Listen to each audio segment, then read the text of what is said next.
कपड़े धोने वाली बहू। शादी के पहले से ही विभा को कपड़े धोने का बड़ा शौक था। कभी नल के नीचे तो कभी तालाब के पास। अरे मेरी नीली वाली लुंगी नहीं दिख रही है। विभा की अम्मा, कहाँ रखी है लुंगी? अरे वो तो विभा ने परसों ही धोकर रखी थी आपकी अलमारी में, देखो वहीं होगी। वो ना मैंने आज धो दी, मुझे लगा कि गंदी हो गई होगी।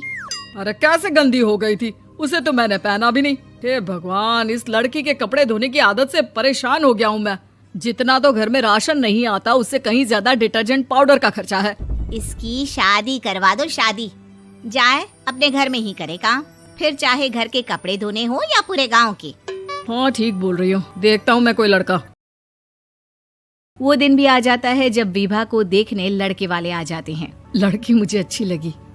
होने वाली सास कहती है, बेटी अगर कुछ पूछना है तो पूछ लो। वैसे तो हमारी लड़की बहुत ही शर्मीली है, जो बोल दो वो मान लेती है, इसे क्या पूछना होगा। अरे कैसी बात कर रही हो माँ, मुझे इन लोगों के घर रहना है, सवाल तो कई है। हाँ हाँ बेटा, पूछ लो ना, क्या पूछना है। आप लोगों के घर कपड़े कौन धोता है? सास का मुंह बन जाता है। देखो, अगर तुम ये कहना चाहती हो कि तुम्हें कपड़े धोने नहीं आते तो सुन लो, कपड़े मैं ही धोती हूँ, लेकिन तुम्हारे आ जाने के बाद मैं रुमाल तक नहीं धोऊंगी। अरे चुप रहना भाग्यवान, बहू बेचारी घर आई नहीं, उसे डराना शुरू कर दिया। वो क्या है ना बिटिया, अभी तक तो ये कल्लू की माँ ही धोती थी, लेकिन अब तुम्हारे पापा तो दहेज में वॉशिंग मशीन देंगे ही। तभी विभा की माँ बोल पड़ती है, सवाल भी पूछा तो क्या। वैसे भाई साहब, मशीन की तो फिर भी कपड़े धोने की कैपेसिटी होती है। मतलब जो बिटिया दे रहे हैं ना विभा, इसे कपड़े धोने का बहुत शौक है। ये आप लोगों के क्या, आस पड़ोस गांव मोहल्ले सबके कपड़े धो दे और उफ तक ना करे। बाहर देखा नहीं आपने कितने कपड़े सूख रहे हैं? सब हमारी बिटिया ने ही तो धोए हैं। बस भी करो ना माँ, शर्म आ रही इतनी तारीफ सुनकर। और तो और एक दाग निकाल कर दिखाओ तो मान जाऊं। हाँ अच्छा, माफ करना बेटा, मैंने गलत समझा। हमें तो रिश्ता बहुत पसंद है। और ऐसे जुड़ जाता है रिश्ता कपड़े धोने का शौक रखने वाली विभा का। उसकी शादी हो जाती है कोयला फैक्ट्री में काम करने वाले कल्लू के साथ। शादी के बाद अचानक विभा चिल्लाती हुई सास के पास आती है। सासू माँ, अरे सासू माँ कहाँ है आप? ये तो धोखा है, धोखा दिया आप लोगों ने मुझे। इसे ससुर के चक्कर के बारे में पता चल गया। अरे तो उसमें तुझे क्यों धोखा मिला है? अरे नल में पानी नहीं आता, कपड़े कैसे कब धुलेंगे? अच्छा, तू पानी नहीं आ रहा उसकी बात कर रही है। तो आपने क्या सोचा? कुछ नहीं। अच्छा, तेरी माँ ने कहा था कि कपड़े धोने का शौक है तुझे, याद आया मुझे। शौक बोलकर कपड़े धोने वाले मेरे जुनून को कम ना आके सासू माँ, कपड़ा धोना मेरा गुरूर है। तभी पति भी वहाँ आ जाता है। अभी मैंने इसे सनी देओल की फिल्म दिखाई है, उसी के डायलॉग मार रही है माँ। अच्छा सुन, साफ साफ बता रही हूँ, पानी सुबह 4 से 6 और शाम को 10 से 12 आता है, समझी? विभा टाइमिंग सुनकर हैरान हो जाती है।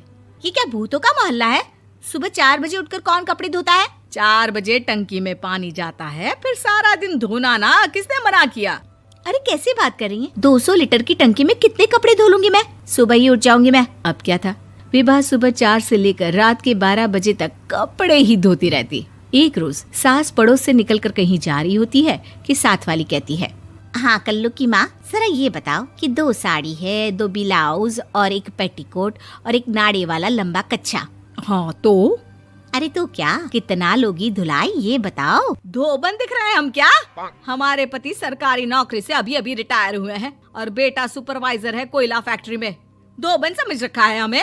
हाय रे कल्लू की अम्मा, माफ कर दो, वो तो मोहल्ले में यही सब बता रहे थे कि तुमने बहू को कपड़ा धुलवाने के काम में लगा दिया है। सास को पड़ोसन की बात सुनकर गुस्सा आ जाता है। वो घर पहुंचती है जहां घर के बाहर ही इतने सारे कपड़े सूख रहे होते हैं जितने कि किसी धोबन के घर पर। अरे ओ कल्लू की दुल्हन, बाहर निकल।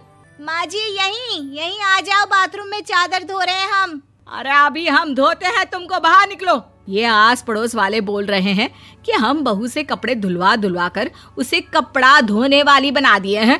अरे छोड़ो ना माँ जी, किन लोगों की बातों में आती हो? आस पास के लोगों का तो काम ही होता है कि वो किसी तरह सास बहू को लड़ा दे। बहू सारे घर के कपड़े धोती है, ये क्या कम है? बोलिए। सास को भी लग जाता है कि वो बहू का ये सनकीपन नहीं छुड़वा सकती, इससे अच्छा है कि खुद ही चुप हो जाए। एक रोज सास और बहू मंदिर जाते हैं, जहाँ सास की साड़ी वहाँ खड़ी भीख मांगने वाली से मिलती है। माँ जी क्या बात है, आपकी साड़ी उस भिखारन से कितनी मिल रही है ना? हाँ हाँ देखो तो दोनों की साड़ी मिल रही है। क्या बात है कल्लू की अम्मा, तुम खुद को तो अफसर की बीवी बताती हो और ऐसी सिंपल सी प्लेन साड़ी पहनकर घूमती हो। सिंपल और प्लेन नहीं है ये साड़ी। तो क्या सोने के धागे से फूल बने हैं? कुछ भी सासू माँ, कुछ भी। हाँ बने थे इस साड़ी में सोने के धागे से फूल। मेरे पति लेकर आए थे मद्रास से स्पेशली मेरे लिए 10,000 की। ताहे भाई साहब इस भिखारन के लिए भी सेम टू सेम साड़ी लेकर आए होंगे 10,000 की। सास उस वक्त कुछ नहीं कहती, लेकिन बहू के साथ घर आती है और अलमारी से एल्बम निकाल कर लाती है। ये साड़ी देख रही है, ये वही साड़ी है जिसे मैंने अभी पहना था। इस साड़ी में ये जो चमकदार फूल दिख रहे हैं ना, ये सोने के धागों से काटे गए हैं। लेकिन तू लोकल वॉशिंग मशीन ब्रश से घिस घिस कर सारे फूलों को निकाल कर साड़ी प्लेन कर दी।